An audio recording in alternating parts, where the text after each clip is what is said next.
예, 반갑습니다. 예, 오늘 제목은 지는 것이 이기는 것이다 라는 제목으로 말씀을 나누기 원합니다. 먼저 서로 전후좌우 간에 인사하기 바랍니다. 주 안에서 사랑합니다. 인사하시기 바랍니다.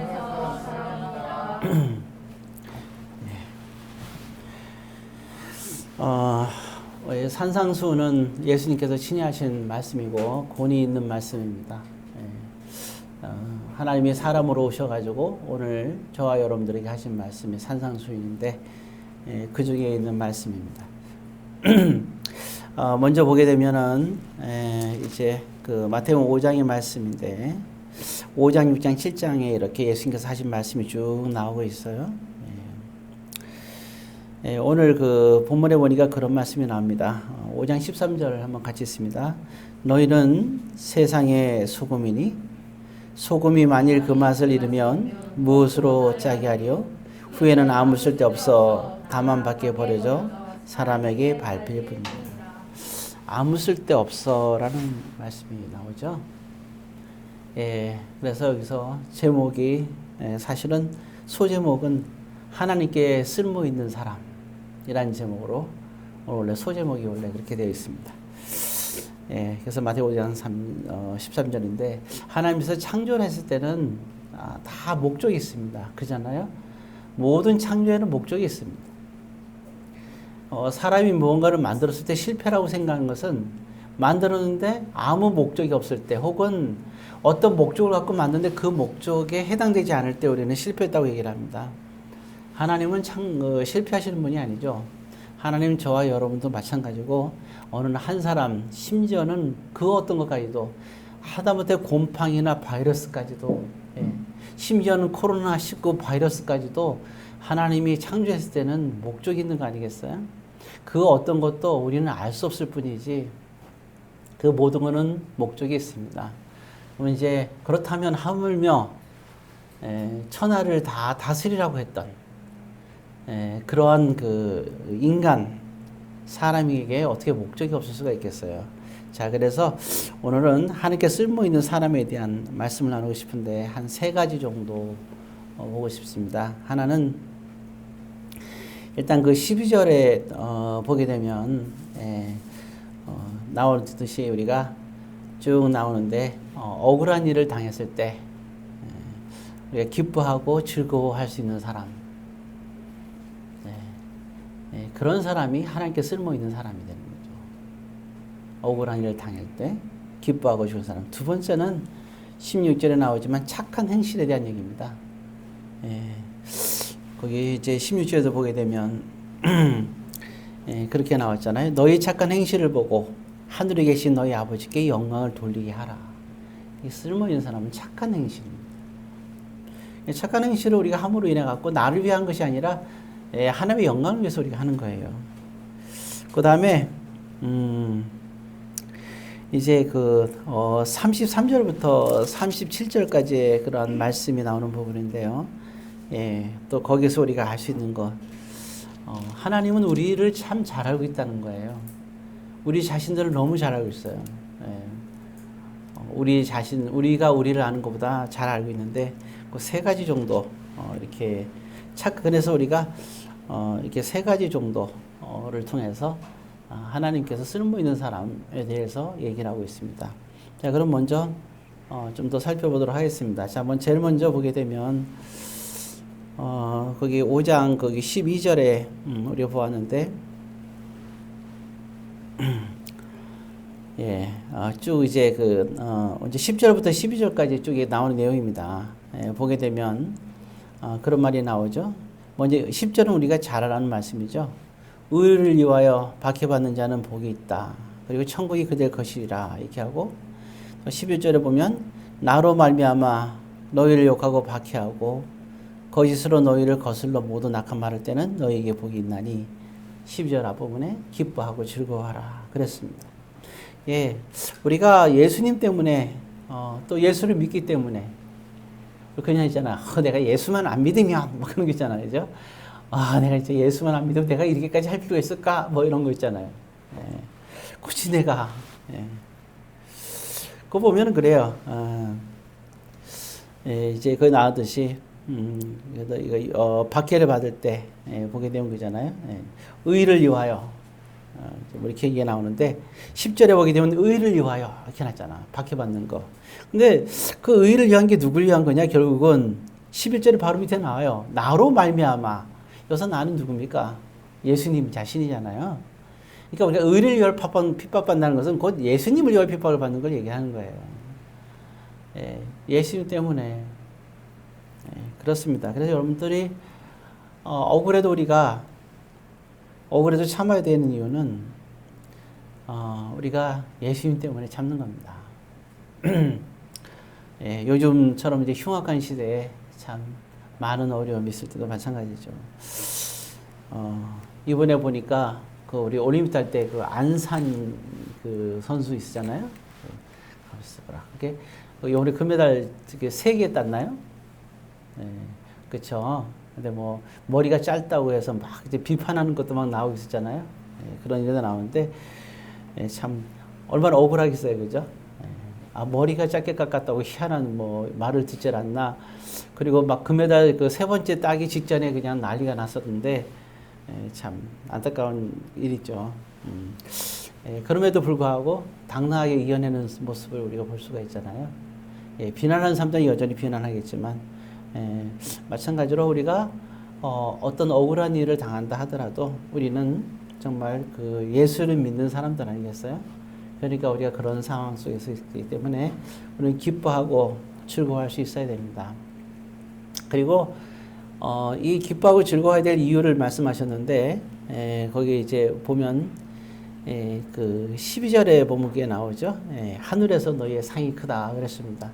상급에 관한 얘기입니다. 천국에는 상급이 있어요. 우리 잘 안다로 예수님께서 마지막에 십자가에서 이렇게 못 박혀 돌아가실 때 저도 데려가 주세요. 강도 둘 중에 한 명이 그랬잖아요. 너도 나와 함께 낙원에 가 있으리라 그랬잖아요. 그 사람은 천국에 갔을 거 아니에요. 그런 생각을 할 거냐. 스데반처럼 그렇게 사도 바울처럼 그렇게 정말 희생과 헌신하며 신앙생활했던 이런 분들하고 마지막 순간에 천국에 가는 사람하고 다 똑같은 거 아니냐? 아닙니다. 성경 여러 곳에 보게 되면 그렇게 나와 있지 않아요. 상급에 대한 얘기가 분명히 나와 있어요. 어떻게 그게 공의 하나님께서 그걸 똑같이 하지는 구원은 똑같이 줄지 모르지만 천국에서 상급은 다른 거예요. 그건 계급이 아닙니다. 그래서 우리에게는 이제 어떤 그러한 부분들 그래서 상급이 있다. 여러분들이 세상에서 어려운 일을 당하고 억울한 당했을 때 참으십시오. 변명도 한두 번만 하면 돼요. 변명도 필요해요. 그렇지만 한두 번 하고 안 되면 그냥 멈추세요. 왜냐하면 그냥 억울한 게 낫습니다. 그리고 왜냐하면 하나님께서 여러분들에게 채워줄 거니까. 그리고 천국이 너희 것임이라 그랬잖아요. 천국에는 하나님의 영광 아니에요? 하나님께서 영광 받으신다는 거죠. 그러니까 너희들은 그러니까 기뻐하고 즐거워하라. 우리는 예수를 믿는 사람들이니까 살면서 또 우리가 어려움을 당할 때 참 이렇게 그때도 기뻐하고 즐거워할 수 있는 사람. 그래서 우리는 항상 그런 일 때 마음이 상해도 툭툭 털고 일어날 수 있어야 됩니다. 더군다나 요즘은 코로나로 인해 가지고 많은 시간이 지나서 굉장히 민감하고 예민한 시대예요. 전에는 웬만한 것도 있으면 같이 이제 교제하고 식사하고 그 여름에도 가면 같이 수련회나 수영에도 갔다 오면 많은 것들이 풀리는 시대였지만 그럼 지금은 그런 게 전혀 없는 시대잖아요. 그런 시대가 되다 보니까 이렇게 서로가 해소될 것이 없기 때문에 사소한 일 하나라도 굉장히 민감한 시대가 지금 현재가 있기 때문에 이럴수록 더욱더 그런 일이 많을 것 같아요. 그 다음에 두 번째는 하나님의 쓸모 있는 사람이 또 되려면 어떻게 하냐. 착한 행실에 대해서 얘기하고 있어요. 아까 보았지만 16절에 착한 행실을 보고 말이 나오죠. 착한 행실. 자, 그럼 착한 행실에 대해서 이제 쭉 나오는데 그 중에서 보게 되면 3가지가 나와 있습니다. 착한 행실에서 3가지 우리가 먼저 얘기해야 되는데 거기 그 18절과 19절에 보게 되면 쭉 나와 있는데요. 그 중에서 일단 19절만 하나만 읽어보겠습니다. 19절 같이 있습니다.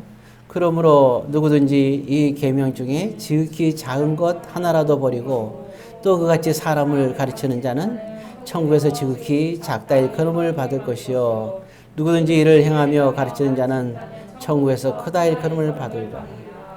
예, 착한 행실을 하는 사람은 온전한 가르침을 주는 사람을 말하는 겁니다. 예, 그래서 지극히 작은 거 하나라도라 나오죠. 우리가 빼고 가르치는 거는 그것은 온전한 가르침이 아니죠. 그 사람은 착한 행실인 사람이 아니라 악한 사람이 되는 거죠. 그래서 우리가 보면 왜 그러냐면은 이게 우리가 지극히 작은 것 하나, 사실은 그 지극히 작은 것 하나가 사실은 제일 큰 거일 수도 있는 거잖아요. 그래서 물론 그 사람의 믿음에 따라서 얘기를 해야 될 때도 있지만 그러나 확실히 분명한 거는 온전한 가르침이 중요한 겁니다. 하나님 보실 때 착한 행실, 이거는 내가 볼 때 난 착하다, 그게 착한 게 아니에요. 내가 아무리 날 봐도 난 착한 것 같아. 그게 착한 게 아니죠. 사람들이 옆에서 착하다 그러잖아요. 아유, 다 뭐 아부 떠는 거죠. 또 그렇게 잘 되라고 얘기하는 거죠. 그러나 정말 착한 거는 하나님께서 인정한 착한 사람이 되지 않겠어요? 그러려면 온전한 가르침을 줄 수 있는 사람이 돼야 됩니다. 그 중에 대표적인 사람이 에레미야예요. 에레미야는 이스라엘 백성들에게 제대로 된 걸 가르쳤어요. 다 가르치는데 그 다른 선지자는 이스라엘이 망하지 않을 거란 얘기를 해요. 그러나 에레미야는 정확하게 얘기합니다. 너희들의 행위 때문에 우리 이스라엘이 이제 망하게 되었다. 그리고 바벨론의 포로로 끌려가게 되었다는 걸 얘기합니다. 그래서 우리가 전쟁을 하지 마라. 전쟁하면 어차피 우리는 희생과 고통만 있을 뿐이다. 근데 또 하나의 그런 다른 사람들은 아니다. 하나님이 우리를 택했지 않았느냐. 그 말은 맞죠. 하나님이 우리를 사랑하지 않느냐. 그 말도 맞아요. 예, 사랑했던 말도 맞죠. 근데 그 한 가지 빼먹는 거예요. 그 한 가지는 우리의 죄 때문에 우리에게 고통이 주어지고 우리 전쟁이 질 것이란 말을 빼먹죠. 그래서 에레미야를 사람들은 가둬버리는 장면이 나옵니다. 그러면서 이제 애가에서 막 이제 통곡하는 장면이 나오죠. 예, 에레미야는 정말 온전히 가르치는 사람. 그래서 에레미야는 대선지자고 천국에서도 큰 자입니다. 예, 온전한 것을 가르치는 사람이 돼야 된다 하는 겁니다. 그게 착한 행실이다. 그다음에 두 번째는 거기 21절부터 26절까지 나오는 내용입니다. 참 예수님 말씀에는 끊임없이 나오는 내용 중에 한 가지죠. 거기 보면은 이제 뭐 여러 가지 쭉 얘기가 나오고 있어요, 그죠? 자, 그래서 결론은 그 어떤 내용이냐? 자, 24절입니다. 24절을 가지겠습니다. 예물을 제단 앞에 두고 먼저 가서 형제와 화목하고 그에 와서 예물을 드리라 그랬습니다. 여기 예물은 뭐예요? 예배를 말하는 겁니다. 그렇죠? 그래서 우리가 여러분 잘 알 거예요. 사울 왕이 하나님께 버림받은 장면이 나와요. 그럴 때 사무엘이 그런 말을 했습니다. 이제 그 사울은 굉장히 하나님을 공경하는 사람이었고 예배를 소중히 여기는 사람이었어요. 그런데 사무엘이 온전한 가르침을 주기 시작을 해요. 사울왕에게. 뭐라고 하냐면 그 얘기하거든요. 예배를 드린 것보다 예배가 가장 소중하지만 그 생명 같은 예배지만 그러나 예배보다 중요한 것은 하나님께 순종하는 거다. 그래서 하나님께 순종하는 것이 정말 중요하다는 것을 얘기해 주고 있어요. 그 하나님께 순종하지 않은 것 때문에 사울왕이 버림받은 겁니다. 자, 그런데 오늘 그 말씀과 같은 내용을 오늘 예수님께서 친히 하시는 건데 오늘 여기 우리 본문에 지금 보았듯이 지금 얘기를 하고 있잖아요. 오늘 그 24절에 그렇잖아요. 예물이란 말이 뭐 예배를 말하거든요. 예배 때 예물이 없는 예배는 그거는 죽은 예배 아니겠어요? 그러니까 여기서 예물은 예배를 말하는 거예요. 예배에 드리는 헌물을 말하는 거예요. 예물이라는 것은. 자, 그러니까 예물을 제단 앞에 두고 이건 예배 드리기 전에 먼저 뭐랬냐? 하목부터 하라 이거죠. 그러니까 하목이 결국은 제사보다 낫다. 이런 말을 쓰게 되는 거예요. 사무엘은 그렇게 올라와서 얘기했죠. 하목이 제사보다 낫다. 그래서 하목하라 이런 말입니다. 하목이 우선순위라는 거죠. 그러니까 하목하지 않는 자들은 참으로 하나님 앞에 심각한 겁니다. 그래서 화목에 대해서 정말 예수님은 자세하게 얘기를 하세요. 거기 21절, 22절에 보게 되면 화목에 대한 내용은 아주 구체적으로 얘기하고 있는데 이런 말이 나옵니다. 21절, 22절은 형제에 대해서 자, 불화가 생겼을 때 나 중심으로 생각이 없어요. 나 중심으로. 자, 내가 형제와 불화가 생겼을 때 내 속에 화가 났어요. 그러면 21절, 22절이 형제에 대해서 뭐라 그러냐? 내가 화를 내는 걸 말하는 거죠. 예, 화를 내는 거. 그래서 보면 22절에 보게 되면 그죠? 22절의 두 번째 줄에 형제에게 노하는 자란 말이 나옵니다. 예, 화목을 한 사람은 노하는 게 없어지잖아, 그죠? 그럼 일단 노하는 것을 없애는 거예요. 그래서 일단은 형제에게 노하는 거. 그다음에 세 번째 줄에 보면은 22절에 보면 라가라 하는 자. 어떻게 저렇게 행동할 수 있을까? 이 라가라가 그런 뜻이에요. 어떻게 저런 행동을 할 수 있지? 정말 미련한 놈이구나 생각하는 거예요. 예, 그렇죠. 가증하고 저런 인간이 이렇게 생각하는 거죠. 상대방에게 이런 생각을 하는 사람, 예, 이제 그 얘기가 21절, 22절에 나오는 거예요. 그러면서 22절에 심각한 얘기가 나오는데 화목에 대해서 나오는데 사실 성경엔 지옥에 대한 말이 잘 안 나옵니다. 근데 오늘 여기 예수님의 말씀엔 지옥이란 말이 두 번이나 강조되고 있어요. 사람들이 지옥이란 말이 없다고 얘기하는데 아니에요. 지옥이란 말이 오늘 여기 우리 본문에서 두 군데나 나와 있습니다. 자, 그래서 여기 그 29절에 보게 되면 5장 29절이죠. 자, 29절 한번 같이 읽습니다. 만일 내 오른손이 너로 실족하게 하거든 빼어내버리라. 내 백체 중 하나가 없어지고 온몸이 지옥에 던지지 않는 것이 유익하며. 그렇죠. 예, 오늘 여기서 지옥에 대한 심각한 얘기가 또 나오는 것을 우리가 지옥에 관한 얘기가 나오는 것도 알 수가 있습니다. 자, 그리고 또 여기 우리가 금방 얘기했던 22절에도 나오잖아요. 자, 22절. 우리 금방 21절, 22절에 대한 얘기하고 있었는데 형제에게 우리가 그렇게 화를 내거나 그렇게 미련한 놈이라고 얘기하는 사람들을 얘기했는데 22절에 라가라부터 읽겠습니다. 라가라 하는 자는 공회에 잡혀가게 되고 미련한 놈이라는 자는 지옥불에 들어가게 되리라. 지옥에 가는 얘기를 하고 있어요. 이건 결국 구원이 없다는 얘기거든요. 그래서 사울이 성령을 해방하는 죄가 모든 죄는 용서받지만 성령을 해방하는 죄는 용서를 못 받는데 사울왕이 거기에 걸린 거예요. 하나님의 말씀에 불순종하는 것이 성령을 해방하는 죄고 그 다음에 결국 그 말대로라면 여기 본문에서도 화목하지 않는 자가 결국 성령을 해방하는 죄에 해당되는 거죠. 참 이거는 심각한 부분이죠. 그래서 여러분 어떤 경우를 하더라도 여러분들은 화목을 하셔야 되는데 화목하는 방법이 지금 나와 있는 거예요. 그래서 내가 내 중심으로 만약에 어떤 그런 그 불화가 됐을 때 내가 불화에 대한 사람에 대해서 그 사람에게 화를 내거나 그 사람에 대해서 미련하거나 이런 말들을 해서는 안 되고 그런 마음을 없애야 된다 그런 말입니다. 자, 그러면 자 그렇게 되고 그 다음에 또 그러면 나는 또 어떻게 되느냐 내 입장에서는 자 그럼 23절부터 26절에 쭉 얘기 나오는 거예요.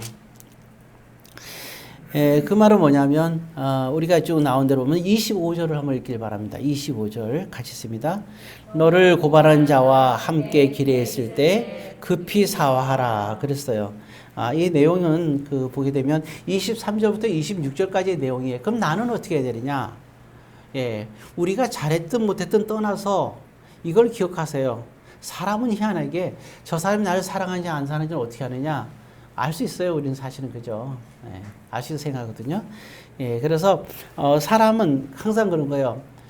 내가 저 사람을 사랑하면 진실로 사랑하는 사람끼리는 서로 사랑하는끼리 저 사람의 사랑을 알고 싶으면 그 사람의 증거를 보기를 원하지 말고 여러분들의 마음이 얼만큼 저 사람을 사랑하는지를 생각하면 돼요. 내가 생각하는 사랑하는 만큼 저 사람 나를 사랑한다고 생각하면 아마 되지 않을까 싶거든요. 마찬가지로 이렇게 생각하면 돼요. 우리는 때로는 내가 상처를 입었을 때는 나만 상처 입었다고 생각을 하는 거예요. 그렇지 않습니다. 내가 상처를 입었으면 저 사람도 그 많은 상처를 입은 거예요. 그렇기 때문에 우리는 항상 어떻게 했느냐 우리 자신들이 오늘 본문에 할 때 사화하라 그랬어요. 사화. 예, 그러면 사과하고 화목하라는 겁니다. 그러니까 우리 사과할 수 있어야 돼요. 사과할 줄 모르면 참 곤란한 겁니다. 그래서 우리가 화목하기 위해서는 사과하는 것이 굉장히 중요합니다.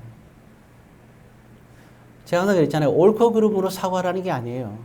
상대방이 상처를 줬으니까 사과해야 되는 거예요. 이것이 중요한 거예요. 서로가 미안하다. 예. 세상에는 옳고 그름을 따지다가 법정까지 가서 심각한 일이 벌어지지만 우리 주 안에 있는 사람들은 공동체 안에서는 그게 아니라 서로가 사과해야 되는 겁니다. 그게 아름다운 거예요. 미안하다. 제가 언제 그랬잖아요.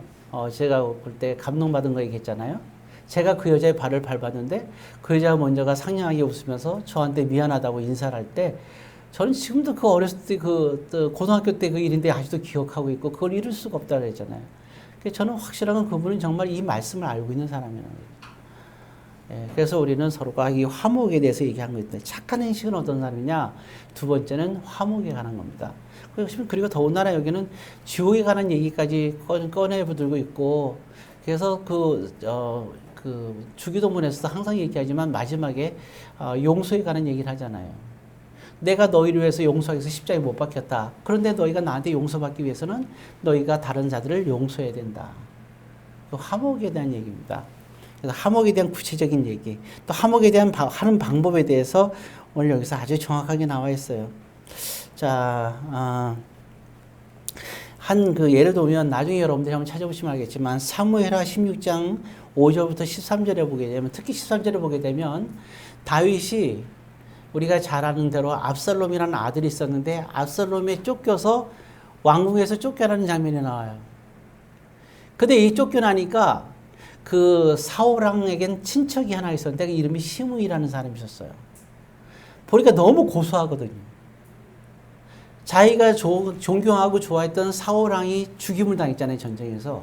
그리고 그 뒤를 이어서 다윗이 왕이 되니까 속이 굉장히 불편하고 안 좋았던 거죠. 근데 그 왕이 이제 아들한테 쫓겨가지고 죽을 것 같아서 쫓겨나는 장면을 보고 얼마나 고소한지 시므이가 돌을 던져요. 다윗 왕이 이제 일행이 도망가는데 돌을 던지면서 막 욕을 하는 거예요. 너가 꼴 좋다. 지금 이거죠. 하나님께서 너를 벌 주는 거다. 예. 물론 이제 그 시므이의 결과가 그렇게 했지만 참 물론 시므이가 그 사울왕이 죽어서 마음이 상처가 됐겠지만 다윗에게 그렇게 정말 미련한 놈이다 하면서 화를 내는 이런 모습이 나오거든요. 결국 시므이의 인생이 어떻게 됐을까요? 다윗은 하나님께서 회복시켜 주시죠. 시므이는 그 일로 말미암아 돌이킬 수 없는 결과를 가져오게 되죠. 정말 그래서 참 우리가 이렇게 노하거나 미련한 놈이라고 하는 것은, 우리가 화목하지 않는 것은 그만큼 우리의 인생에서 굉장히 불행한 것을 가져다 준다 하는 것을 생각할 수 있습니다. 자, 그리고 착한 행실의 마지막으로 세 번째, 38절부터 39절이에요. 예, 우리가 보게 되면 여러분 하나님의 말씀은요, 신앙생활이 깊어지면 깊어질수록 말씀이 점점 깊게 느껴져야 되거든요. 말씀이 좀 깊게 느끼는 게 당연해요. 자, 우리 잘하는 말씀입니다. 자, 한번 우리가 어디를 한번 읽어보냐면, 자, 우리 잘하는 것들 봅시다. 우리 그 39절 한번 읽겠습니다. 나는 너에게 이르노니 악한 자를 대적하지 말라. 누구든지 내 오른뺨을 치거든 왼판도 돌려대며 너를 고발하여 속옷을 가져오지 않은 자에게는 고도까지 주고, 또 누구든지 너로 억지로 오리를 가게든 그 사람과 심리를 동의하여라. 이 말씀이 무슨 뜻일까요? 여러분은 이걸 읽으면서는 무슨 생각을 하세요? 이게 뭔 얘기를 하는 걸까요? 예, 그래서 그러면 이제 오른밤을 치면 진짜 여러분들 왼밤 됩니까? 안 돼요? 그럼 이 말씀 뭡니까? 그냥 뭐 이거는 이게 그냥 상상. 그만 뭐죠? 말씀에 순종해야 된다고 그랬는데, 그럼 이게 상상의 말씀인데도, 그건 뭔 뜻일까요? 우리 생각해야죠. 뭔 뜻인지 생각을 해봐야죠. 그냥 그런 뜻이구나. 그런 말이고, 여기 말씀을 읽을 때마다, 이런 게 있었지. 그래, 좋게 생각하자. 그런 겁니까? 말씀을 이제 깊이 읽으면 읽을수록 그 깊이를 우리가 알아야 돼요. 이 말은 그런 뜻이 아니라, 사실 그 내용은 이 말의 핵심은 39절에 나와 있어요. 자, 뭐라 나왔습니까? 악한 자를 대적하지 말라는 거예요. 이게 핵심입니다. 이게 악한 자를 대적하지 마라. 네. 선과 악에서 악한 자, 나에게 악을 행하는 자, 네, 원수 같은 자죠. 네, 나에게 악을 행하는 자. 근데 그 사람을 대적하지 말라는 거죠. 가만히 있는데 와서 나를 쳐요. 아, 그럴 수 있어요. 말도 안 되게 아무 상관없이 어느 날 묻지마 폭력이죠. 네, 나름대로 이유가 있겠죠. 막 가슴을 쳐요. 자, 그럼 저 얼마나 억울해요. 화도 나죠. 자, 그때 우리는 어떻게 대처를 하냐 이거죠. 예, 참. 이럴 때 우리가 대표적으로 이제 보게 되면 누굴 생각할 수 있냐면요. 우리가 야곱 같은 경우에 우리가 알 수가 있는데요. 야곱 같은 경우에 어떤 일이 있냐면 블레셋이라는 나라에 들어가게 돼요. 야곱이 이삭 그렇죠. 근데 그 이제 가게 되는데 이삭입니다. 이삭 야곱이 아니라 가게 되는데 이제 사람들이 그 이삭이 돈이 부유해지니까 시기해 갖고 사람들이 쫓아내요. 다른 지역으로. 그러니까 잘 살다가 쫓겨나요. 근데 거기는 물이 귀하잖아요. 그래서 우물을 파요. 그 우물이 이제 에색이라는 우물이거든요. 그 쫓아가고 또 쫓아내요. 우물도 뺏고. 저기 말도 안 되는 경우가 있어, 그죠? 그 이삭이 어떻게 해요? 아무 말 안 하고, 대적 안 하고 다시 쫓겨납니다. 또 우물을 파요. 그 우물을 파는데 그 이름이 신나예요, 신나. 예, 그리고 또 쫓겨나요. 그래서 그때 지은 이 우물이 또 파는 데서 르호봇이에요. 야, 이쯤 되니까 사람들이 놀라는 거예요. 팔 때 우물이 안 나오거든요. 근데 계속 우물이 나오니까 사람들이 놀란 거예요. 그러니까 블레셋 왕이 군대 장관을 데리고 와서 이제 이거 보니까 하나님께서 계시는 거거든요. 놀래가지고 자기들을 칠까봐 겁이 나니까 화평을 맺게 되는 거예요. 예. 그 이제 거기 지금 있던 데가 바로 이제 브엘세바라는 곳인데 우리 잘 알죠? 예. 그래서 우물이 근데 거기서 브엘세바로 옮겼어요. 예. 르호봇을 뺏기지 않았는데도 브엘세바로 옮겼어요. 딱 옮겼는데 거기 찾아온 거예요. 그래서 서로 이제 화평을 이렇게 하는 장면이 나와요.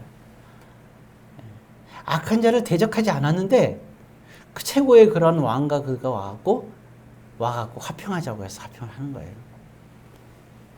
그런데 그 와중에 딱 화평이 끝났는데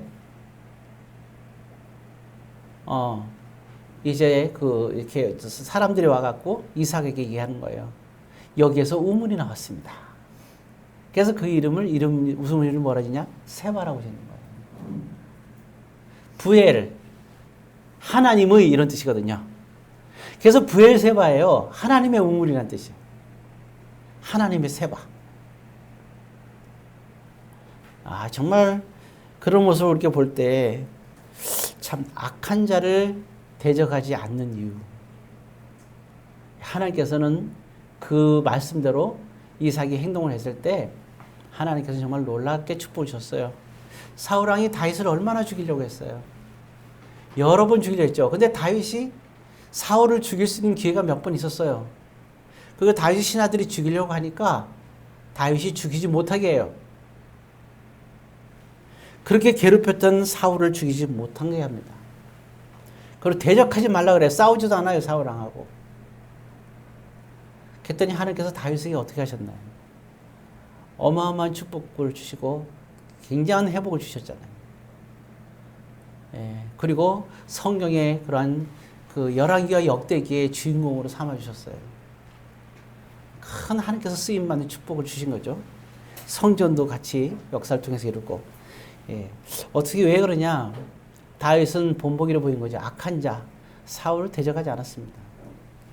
그래서 참 그래서 이런 말씀을 썼어요. 그건 뭐냐? 지는 것이 이기는 겁니다.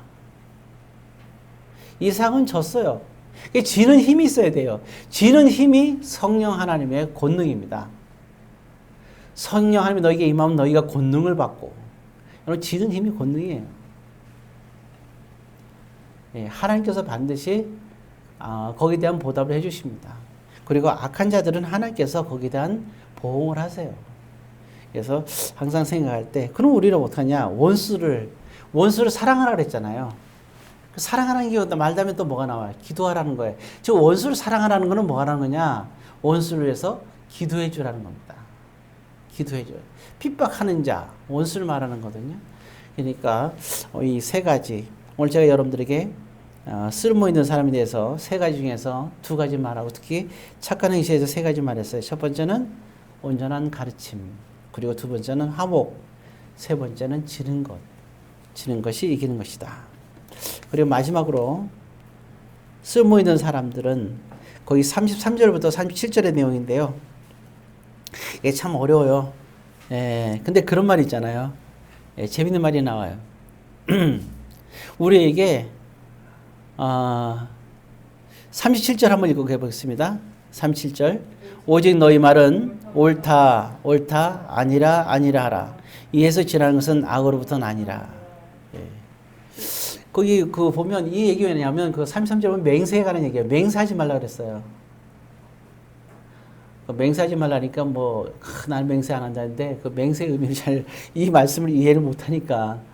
예. 착한 의지에서 결국 뭐냐면 이 얘기는 너 자신을 알라는 거예요. 너 자신을 알라. 정말 들은 얘기죠. 예. 그 얘기가 뭐냐면 우리들 자신을 알아야 돼요. 예. 하나님은 우리를 잘 아세요. 그러니까 우리가 하나님의 말씀 어떤 거 됐든 간에 이 말씀을 내가 꼭 지킨다고 맹세를 한단 말이에요. 근데 하나님 맹세하지 말라. 이게 뭔 뜻이죠? 예. 악한 것을 지나친 거다는 게 뭐예요? 이게 맹세라는 건 지나친 거라는 거예요. 그러니까 꼭 나는 하겠다. 나는 이걸 하겠습니다 하는 거하고 나는 이걸 할 것이다는 다른 거예요. 왜냐하면 할 것이다 하는 거를 하지 말라는 거예요. 그렇게 하는 게 옳아라고 얘기하라는 거예요. 왜냐하면 우리는 할 수 있는 인간이 하나도 없다는 거예요. 사람은 할 수 있는 인간이 없는 거예요. 왜? 사람은 그렇게 만들어졌어요. 사람은 천사보다 못합니다. 우리는 할 수가 없어요. 어떤 말씀도 우리가 살인하지 말라 지킬 수 있다고요? 어떻게 장담해요? 누군가 나와서 우리 부모도 다 죽이고 나 사랑하는 형제를 죽이고 나의 모든 것을 다 앗아가고 끔찍한 일을 저지르는데 그 앞에서 살인할 수 없는 인간이 누가 있어요? 우리는 지킬 수 있다는 말을 그 상황 속에 들어가지면 우리는 할 수가 없는 거예요. 나는 사울왕처럼 하지 않겠다고 그렇게 맹세하지 말라는 겁니다. 우리는 그러니까 그것이 그렇게 하는 게 옳아. 오늘 말씀 그래요. 착한 행실. 예, 이렇게 하는 게 옳구나. 이래야지 전적으로 난 분명히 그렇게 할 수 있다라고 얘기하는 그 장담은 위험한 겁니다. 하나님 그 얘기하는. 그럼 우리는 어떻게 해야 되느냐? 우리가 할 것은 마음으로 하는 겁니다. 마음으로. 그냥 마음으로 그게 옳습니다. 나는 그런 마음을 다해서 나는 그렇게 하도록 노력하겠습니다. 이렇게 해야 되는 거예요. 할 것이다. 거기까지도 좋아요. 그러나 반드시 하겠다는 아니에요. 그래서 흑백 논리로 신앙생활 하는 사람들은 굉장히 힘든 거예요. 왜 힘드냐? 지키지도 못하면서 힘들어하니까. 돌이켜보면 또 못한 게 많고 또 막상 내가 이게 딱 보면 꼭 해야 되는데 내가 못했단 말이에요. 막 속상한 거죠. 그러지 말고요. 그래서 그런 말씀 하신 거예요. 너가 다른 사람이 뭔가를 못했을 때 그 사람을 판단하고 헤아리지 말라고. 왜? 너가 헤아림으로 너가 헤아림을 받을 거라 그랬잖아요. 마태복음 7장에. 그 말씀이 그런 말이에요. 너도 어차피 그거 다 못 지킬 건데 너가 못 지킨 사람을 뭐라 그러면 그걸로 네가 헤아림 받는 거야. 사람은 그걸 다 지킬 수 있는 존재가 아니야. 단 너가 하나님 앞에서 그거죠. 사람이 아닌 하나님 앞에서 네가 정말 그 순간에 그걸 지키려고 마음을 다하고 목숨을 다하고 생명을 다했는지, 그 말은 뭐예요? 여러분, 목숨을 다해도 주의 말씀 지킬 수가 없다는 거, 인간은. 마음을 다해도. 우리가 누가 누굴 탓하겠어요? 단지 우리는 기도할 뿐이에요. 하나님께 기도할 뿐입니다. 그러니까 한 가지 기억할 것은 우리가 적어도 하나님 앞에서 신앙의 양심으로, 인간의 양심은 다 거짓된 거니까요. 난 양심적으로, 그건 인간의 양심은 뭐 양심이 어디 있어요? 다 변하지. 그러나 하나님 옆에 내가 신앙의 양심으로 내가 마음과 목과 생명을 다하는, 그건 누구만 알아요? 나만 아는 거예요, 나만. 안 그래요? 신앙은 결과가 아니라 과정이란 말이 그 말씀을 지키지 말란 얘기가 아니라 어차피 100% 지킬 수 없다는 얘기예요. 그래서 과정이라는 얘기를 하는 거예요. 그래서 우리는 그 순간에 판단할 때는 사람이 판단할 수 있는 게 아무것도 없고 하나님만이 판단이 가능하다는 거예요. 누가 어떤 죄를 졌다 하더라도. 그래서 다윗이 살인과 간음을 죄를 졌다 하더라도 그 당시에 모여있던 장로들은 다윗을 판단할 수 없었던 거예요. 그건 오직 누구만 아느냐? 다윗만이 하나님 앞에서 아는 거예요. 다윗이 그래서 회심을 하고 돌아왔을 때 그들은 다윗을 위해서 기도하고 돌아와서 기뻐했던 겁니다. 자, 이제 말씀을 마칩니다. 하나님께 쓸모 있는 사람, 여러분들 모두가 다 같이 오늘 말씀을 통해서 좀 하나님께 쓸모 있는 그런 믿음의 사람들이 다 되기를 주의 이름으로 권면드립니다. 기도하겠습니다.